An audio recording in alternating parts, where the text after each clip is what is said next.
Hakajeng persyang ban kentiu ya kapuli putih UMLA kenongpo uba amiral bonds im neges ngi ulap li Paidbah ya ki Kamra Skul ban hikai ya kajeng nang jing start Diwon secondary school hari boy district.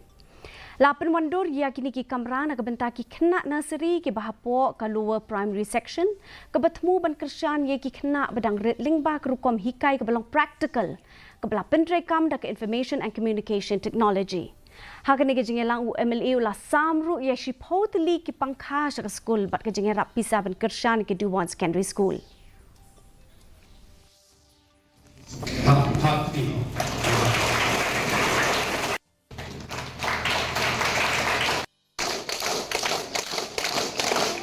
Agak begini, kita ban di Paidbah dia kini ke Kamra kelas kabelong ke jinstan, kabelong ke foundation, na kebentar ini dihab ke berit di dunia, di belong balawi tu kadang berkaitan, kini ke area unden dunia baru koi, bagi suatu itu nak berkuliah ni, kimde tang Diwon nilai celah, nak kalian kijaga Islam di bawah para